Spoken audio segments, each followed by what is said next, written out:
देखना पे। अभी बात चल रही थी दुरूद शरीफ की कि दुरूद शरीफ जो है इसके जो फजाल जो फ़ायदे हैं, जो बरक़ात हैं, अगर उसके ऊपर इंसान बात करनी शुरू कर दे तो मेरा ख्याल है कितने घंटे चाहिए इसके लिए। आज जुमा के दिन हम जो दरस कुरान का नहीं होता फजर के बाद, और बाज़ दोस्त कहते हैं कि जुमा वाले दिन जो है वो सैर की भी जो छुट्टी कर ली जाए, लेकिन फिर भी बाज़ दोस्त जो है शौक से वो जाते भी हैं। लेकिन आज जुमा रोज़ हमारा जो सैर का प्रोग्राम किस वजह से कैंसिल हुआ कि हमारे फ्रैंकफर्ट के एक बहुत ही पुराने बुजुर्ग जो कि अवलीन में से कहते हैं ना, जो जर्मनी को आबाद करने वाले जो लोग 70s में आए थे, उनमें से एक बुजुर्ग शेख सईद साहब, उनका 3 रोज कबल इंतकाल हो गया और उनकी नमाज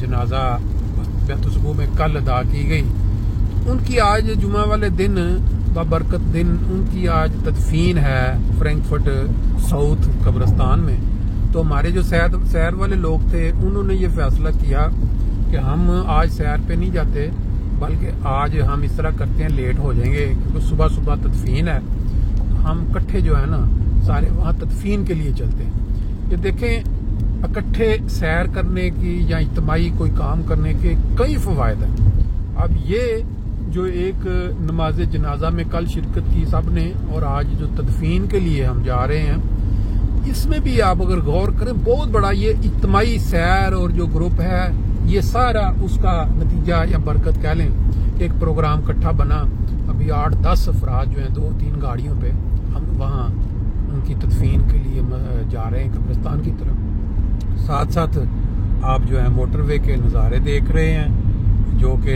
फ्रैंकफर्ट सिटी के अंदर से बिल्कुल गुजरती है 661 नंबर, और ये आगे ओफनबाख का इलाका जो है वो शुरू हो गया है।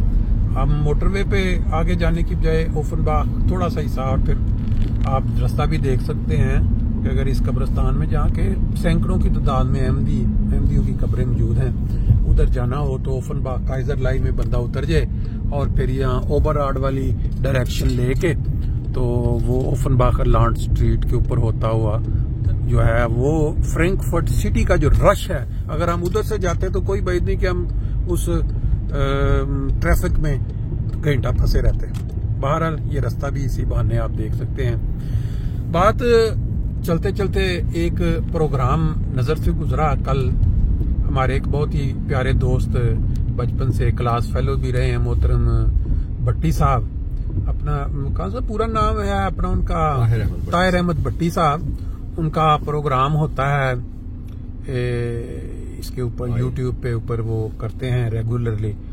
उनका प्रोग्राम 10 मिनट की मैंने बात उनकी सुनी जिसमें उन्होंने बातें की। मैं आपको थोड़ी इसकी झलक भी साथ लगा दूंगा कटिंग, ताकि आपको अंदाजा हो जाए कि वो किस प्रोग्राम की बात कर रहा हूँ। कि रवा के ऊपर जो मौलवियों ने अल्टीमेटम दिया हुआ है 28 तारीख का कि भाई हमने यहाँ अगर रवा के जो मीनारे हैं मसाजिद के वो और कब्रों के कतबे जो हैं वो अगर ना तोड़े गए, उसमें भट्टी साहब ने जिक्र किया जी वो अगर रवा के ऊपर आए तो क्या हमने वो ऐसे ही बैठे रहेंगे, देखते रहेंगे कि हमारे सामने हिम्मत तो करके देखें। और दूसरा उन्होंने कुछ जिक्र किया कि अगर हुजूर अक़दस इस बात की इजाज़त दे दें कि हमने आगे से दिफा करना है और रोकना है तो फिर ये इनकी किसी की कोई मजाल या कोई हिलने की।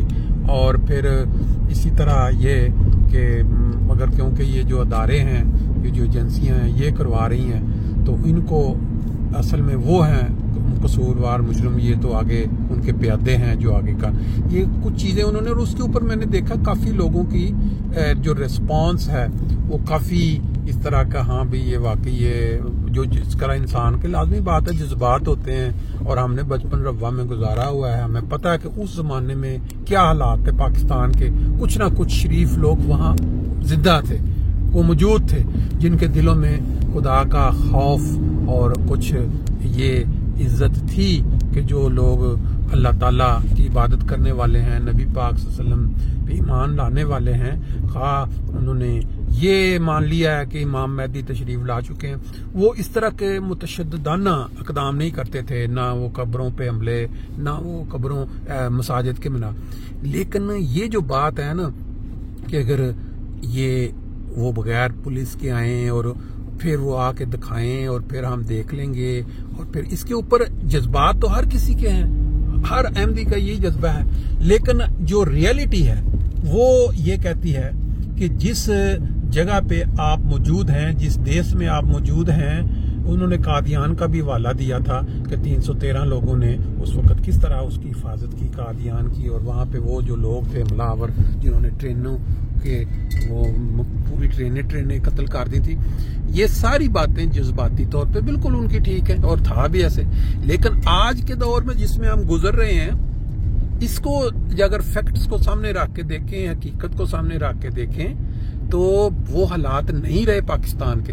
जब एक मुल्क की गवर्नमेंट और अदारे आपको तहफ़्फ़ुज़ दे रहे हैं, तो आप किस तरह ये तसव्वुर कर सकते हैं कि भाई आप आगे से खुद जो रिटेलिएट करें, या आप हिफाजत के लिए आप हथियार उठाएं, या आप कहें जी हम अपनी हिफाजत करना जानते हैं, अगर कोई आगे बढ़ेगा। बात उनकी जज्बात ठीक है, लेकिन जो तरीकाकार है मेरे ख्याल में, आपके पास दो बहुत बड़े मौके सामने मौजूद हैं। सुलह हुदैबिया हम सब ने उस वाक़या का सुना हुआ है, हम उम्रा पे गए, हम वो मुकाम भी देख के आए। क्या नबी पाक सल्लल्लाहु अलैहि वसल्लम और उनके सहाबा जो थे, उनके जज्बात नहीं थे उस वक्त? जो हज के लिए निकले थे तो रस्ते में उनको कुफार ने, जो मुशरिकीन थे, उन्होंने कहा कि हमने इनको नहीं करने देना।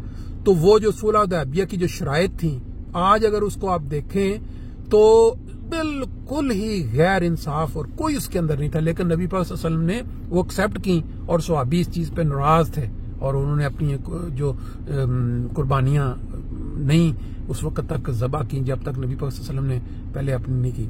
तो उस वाक़या को ज़हन में रखें कि क्या उस वक्त मुसलमान जो थे, जो जैसे बात वो बदरी वो जो जंगें हुई हैं उसमें भी थोड़े थे, लेकिन उस वक्त नबी पाक सल्लल्लाहु अलैहि वसल्लम ने ये इरशाद फरमाया कि अब मौका है कि हमने मदद लड़ना है हिफाजत। लेकिन जब वहां सुलह हुदैबिया, वो कहते हैं एक मसलहत के तहत, एक क्या उसको कहेंगे जी, बड़ी दानिशमंदी के साथ और मौके की मुनासबत के साथ जो फैसला।